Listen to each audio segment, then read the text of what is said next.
quelqu'un met une page et puis ils sont en train de prier le Seigneur, ils ne viendront pas.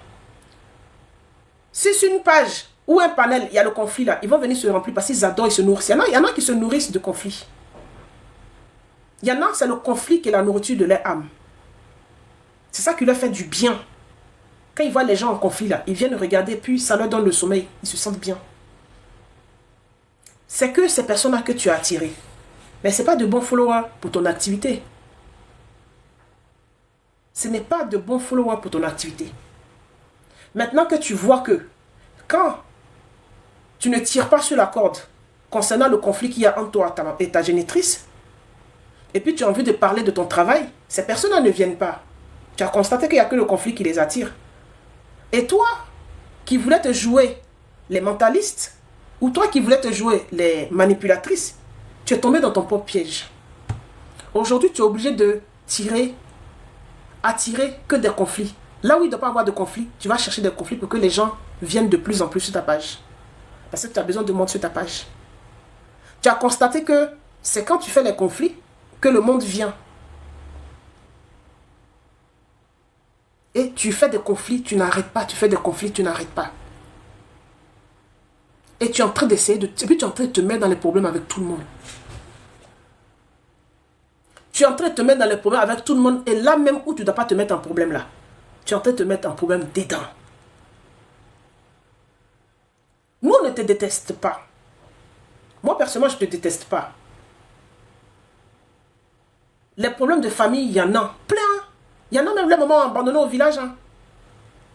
Peut-être que tu ne connais pas les histoires des autres. Hein. Il y en a, les mamans étaient jeunes, les ont mis au monde, la maman au village. Et puis la jeune fille va déposer son enfant au village. Et puis elle se cherche, elle se retrouve après, elle va chercher son enfant. Il y en a. Je ne suis pas en train de dire que je veux comparer, merci à la personne qui fait. Je veux comparer ton histoire à l'histoire de quelqu'un. Mais, dans ce que tu fais quand je viens te lire, je sais qu'il y a une part de lucidité. Tu es très lucide quelque part. Tu sais, je t'ai chopé sur une publication où tu répondais à une personne. J'ai lu. Comme moi, mon seul faux profil que j'ai sur Facebook là, ce n'est plus un faux profil parce que tout le monde connaît. Si je m'hazarde à venir te répondre avec ce faux profil, parce que moi, dans ma modeste vie sur la toile où je n'ai pas beaucoup de followers, oui, j'ai des haters aussi.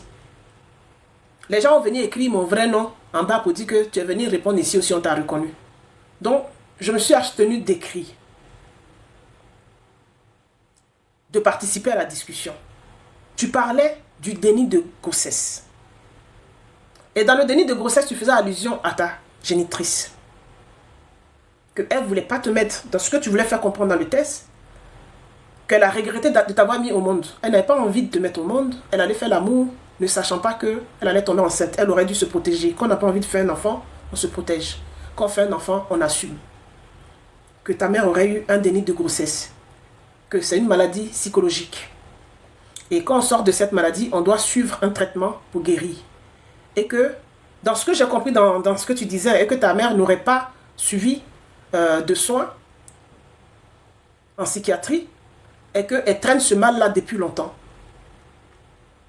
D'accord? Maintenant, toi, Cassandra, si tu es consciente, parce que quand tu parlais, il y a un faux profil qui t'a répondu. Parce que le déni de grossesse dont tu parles là, est très réel. C'est une maladie mentale ou d'autres psychiatriques même, qui est très très réelle. Tu as banalisé quand tu as parlé de ça, mais qui est réel. Quelqu'un t'a répondu que les gens qui sont en déni de grossesse ne font pas espace. Tu as dit si. Qu'elles se lèvent pour aller mougou. Et puis après, elles sont malades. Elles sont responsables de leur maladie. C'est ce que tu as dit. C'est comme tu as dit à un diabète. Un diabétique, il n'a pas fait attention, il a eu du cholestérol et tout. Et puis il est tombé malade, il est responsable de sa maladie s'il est diabétique. Tu as dit ça aussi à une personne qui a l'hypertension, une maladie cardiovasculaire, peu importe la maladie. Les gens qui tombent malades, en gros, tu as dit qu'ils sont responsables de leur maladie. C'est ce que tu disais. Mais on va comprendre. Bon, moi je t'accorde cela. On va dire que la personne n'aurait pas dû aller faire l'amour sans se protéger. Je comprends cela. Maintenant, toi, maintenant que tu es consciente que cette personne est malade, ta génitrice est malade. Maintenant que tu es consciente que ta génitrice est malade, et c'est par rapport à la maladie qu'elle a, qu'elle agit comme ça. C'est pour ça que tu as envie de la protéger, et puis tu lui parles. Pourquoi tu as envie de te venger d'elle? C'est ce que je ne comprends pas. Parce que tu ne te contentes pas seulement de lui parler. Tu la traînes un peu dans la boue. Tu te venges d'elle. Depuis quand on se venge de quelqu'un qui est malade? Tu sais très bien que quand quelqu'un est malade et puis il agit, ce n'est pas la personne elle-même qui agit, c'est la maladie qui agit. C'est comme tu vas dire à un schizophrène qui t'a giflé. Un schizophrène te gifle et puis tu vas te retourner et puis tu seras en train de te battre avec le schizophrène. Un schizophrène qui te gifle, c'est la maladie qui t'a giflé, c'est pas lui-même. Il n'est même pas conscient qu'il gifle quelqu'un. C'est la maladie qui l'a fait agir comme ça. Ou tu vois un schizophrène assis à côté d'une poubelle en train de manger caca. C'est la maladie qui le pousse à manger le caca là, c'est pas lui-même. S'il n'était pas malade, il va voir que caca là, c'est quelque chose qui ne se mange pas. Tu comprends? Maintenant que tu es consciente que ta mère est malade, pourquoi tu te bats avec quelqu'un qui est malade? Je pense que quand on a un proche, une personne très très proche à qui on tient, comme une mère, une génitrice qui est malade, on protège la personne. Moi, si ma mère devient folle, ma mère atteinte de schizophrénie, elle devient folle, je vais la protéger. Je ne vais pas la mettre sur la place publique et pour la clasher. Pour dire quand elle est malade, elle agit comme ça, sa maladie la fait agir comme ça. Sa maladie fait qu'elle se déshabille. Sa maladie fait qu'elle court dans la rue. Je ne ferai pas ça. C'est ma propre mère. Tu sais que le déni de grossesse, ça touche jusqu'à le cerveau.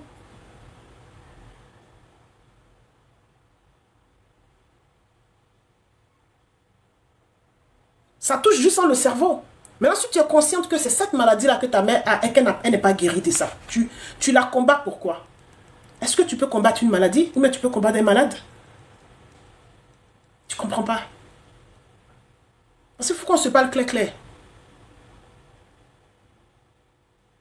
Ta mère est sortie. Elle a fait une sortie sur les réseaux sociaux. Elle a fait une gaffe. Où elle a parlé de ce que tu as subi quand tu avais 13 ans. Elle a fait une gaffe. Mais elle est sortie une seule fois. Maintenant, moi, toi, tu multiplies les sorties. Toi, qui dis que toi qui n'as pas de problème psychologique, tu te portes bien. Tu es saine d'esprit, saine de corps, partout. Tu es saine de partout. Maintenant, l'autre est malade. Celle qui est malade là, elle est sortie une seule fois. Et puis elle a fait une grosse gaffe. Maintenant, toi qui te portes bien là, depuis tu combats la personne sur les réseaux sociaux. Tu combats la personne qui est malade sur les réseaux sociaux. La personne qui est malade là, c'est ta propre maman. Tu ne t'arrêtes pas. Tu t'attaques à tout le monde maintenant. Parce que quand tu dis tu es malade, j'ai pris des médicaments, à vrai dire,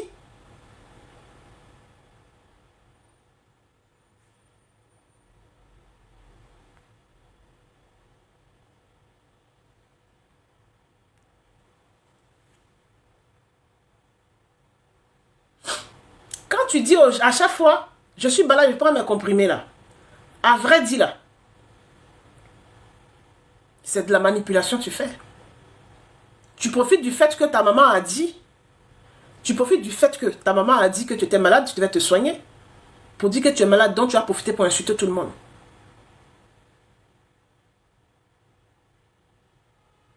C'est dommage, je te jure, Cassandra, je ne savais pas que tu étais la fille des tantis de petits Z. Moi, je t'admirais tellement. Moi, je lisais tes écrits.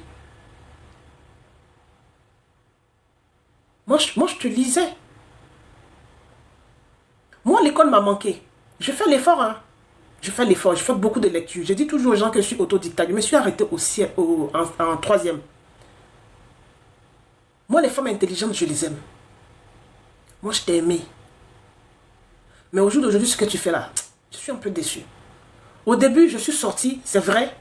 Mais ton comportement là où tu vas, juste quand même tu es en conflit avec ton DG, tu viens exposer.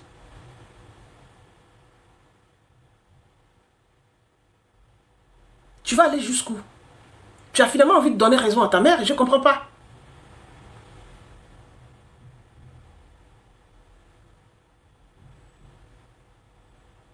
Tu vas aller jusqu'où? Tu vas continuer comme ça, tu vas te détruire, tu vas détruire tout le monde autour de toi, tout ce que tu as construit, ton travail que tu as fait pour être là où tu es aujourd'hui. Tout ce que tu as fait pour travailler, pour être là où tu es aujourd'hui, la place que tu as aujourd'hui là, tu veux la gâter?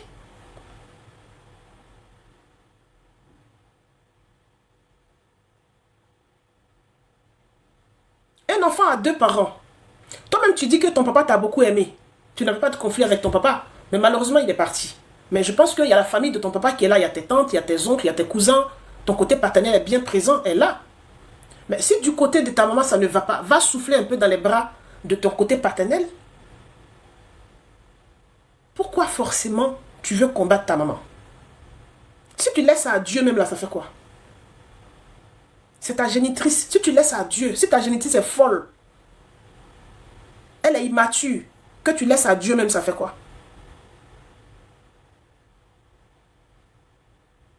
Nous tous, on a dit que Tante Dottie a déconné. Elle n'aurait pas dû parler de ce problème-là. Elle n'aurait pas dû parler de ça.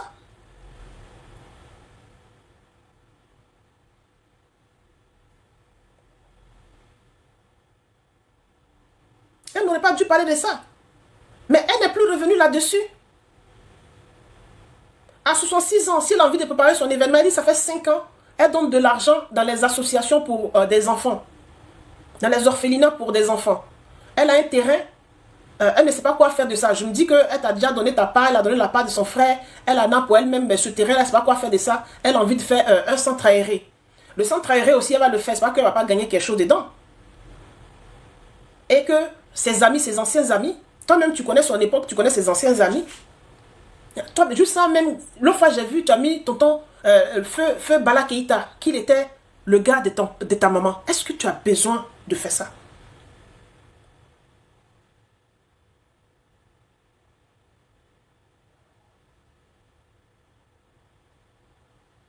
Donc finalement, quand la femme a dit que tu la terrorises là, c'est la vérité.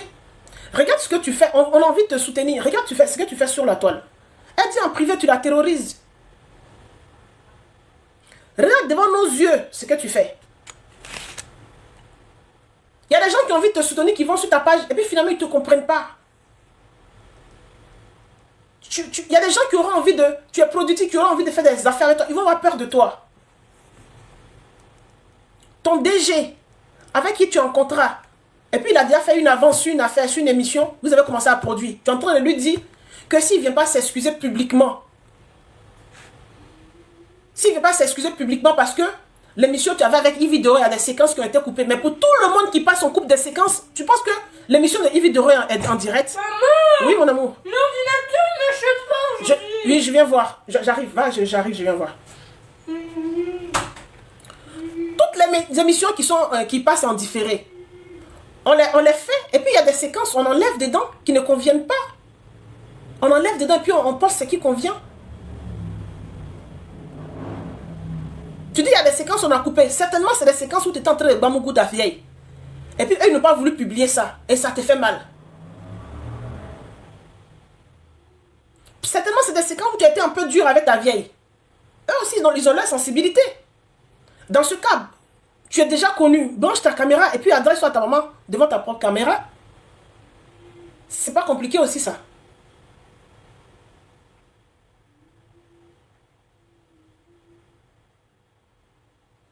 Il faut arrêter là maintenant avant que tu ne perdes beaucoup de choses. Nous, on te regardait comme ça là. On ne savait pas qu'on t'avait donné 99 millions pour ton projet. Parce qu'en Côte d'Ivoire là, tu n'es pas la seule femme qui est intelligente. Hein? Tu n'es pas la seule femme qui a des projets. Hein? Il y a des gens qui ont des projets, on ne les regarde même pas. On ne pose même pas un regard sur eux même pour dire oui, même juste viens, on fait juste une photo. Toi, tu dis que où ta maman t'a pistonné là. On t'a donné juste 199 millions pour ton projet.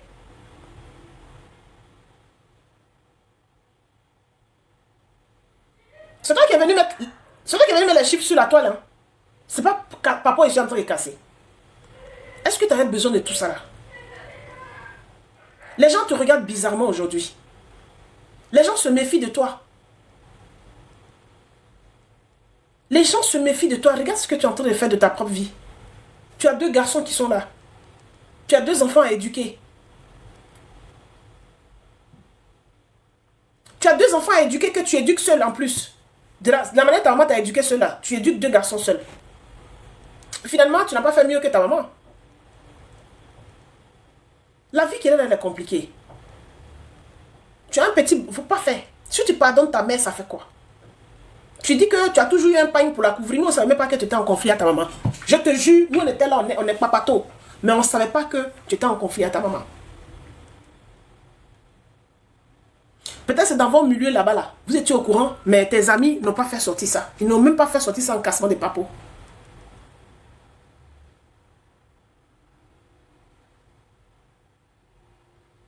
Il faut te reposer un peu maintenant. Prends des vacances. S'il te plaît. Pour toi-même. D'autres disaient à 66 ans, elle a le droit de s'amuser. 66 ans n'est pas vieille, hein. C'est une très belle femme. Elle a, tu n'as pas vu les Béni Bézi, les tontons Béni Bézi qu'elle a cités, les John Yale qu'elle a cités. Elle a des gens de son époque qui sont encore là. Si elle a envie de faire des spectacles avec eux, ils font les spectacles ensemble.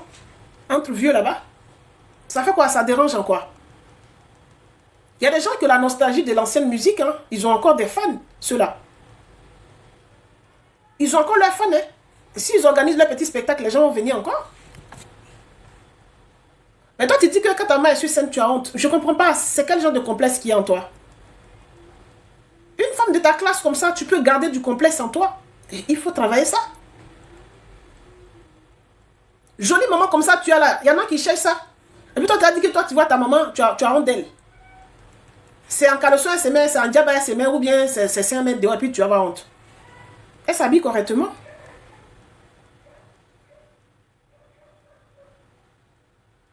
Je pense en Europe ici, là, les vieux chanteurs, là, Aznavour a chanté jusqu'à quel âge? Aznavour, sa voix ne sortait même plus. Mais les gens de son époque avaient toujours la nostalgie, voulaient toujours le voir chanter.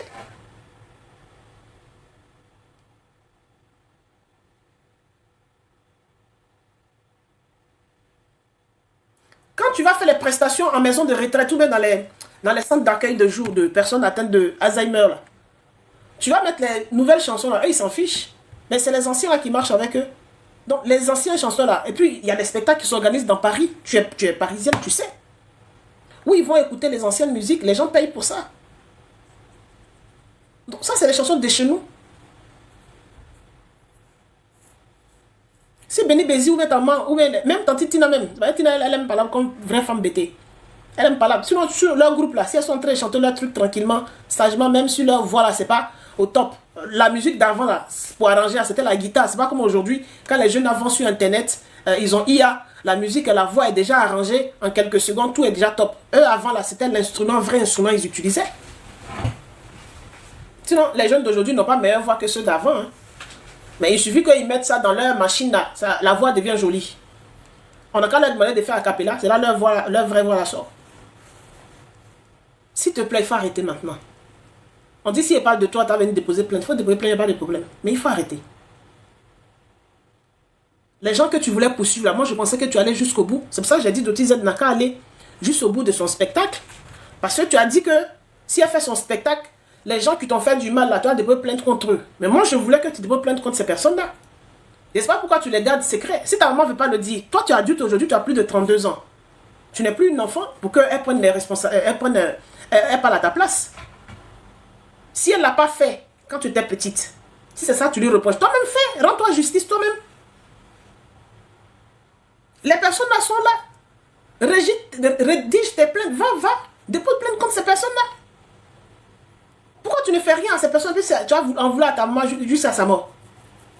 Même pour narguer ta propre maman, tu postes ta grand-mère, qui est sa maman qui est décédée il n'y a pas longtemps pour la narguer. Est-ce que ça se fait tout ça là?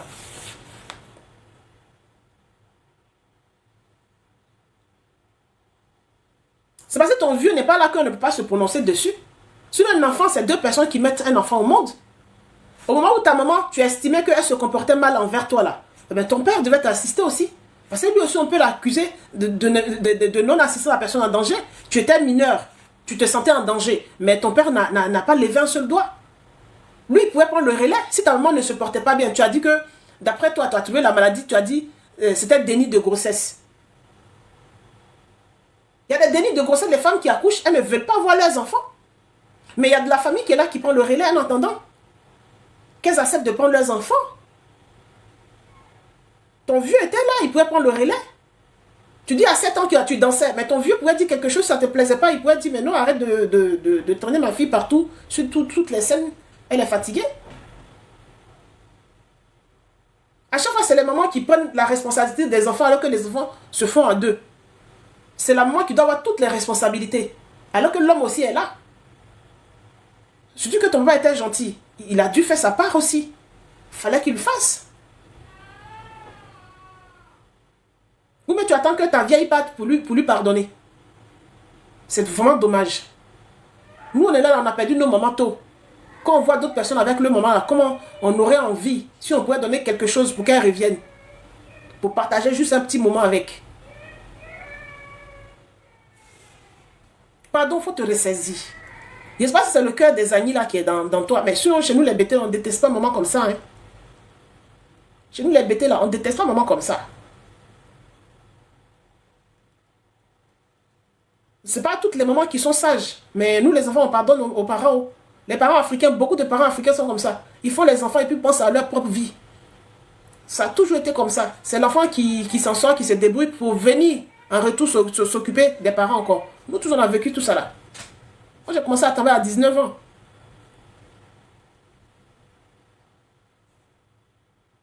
Donc, c'était juste ça que je voulais dire, pas pour la clasher, mais vraiment, je suis trop déçu de ce qui se passe. Et puis, ça ne s'arrête pas, ça avance. Je suis trop déçu de ce qu'elle fait en ce moment. Je suis trop déçu. Les gens qui l'ont soutenue là, je ne sais pas à quel niveau ces personnes sont avec elle aujourd'hui, mais personne ne peut lui parler et puis elle va écouter quelqu'un. Il n'y a personne dans sa vie qui peut lui parler et puis elle va écouter quelqu'un. C'est vraiment dommage. Donc sur ce, je vais vous souhaiter une excellente soirée. Il y a mon fils qui n'arrête pas de défiler. Je vais vous laisser, comme on n'est pas nombreux d'ailleurs. Donc bisous et ciao ciao.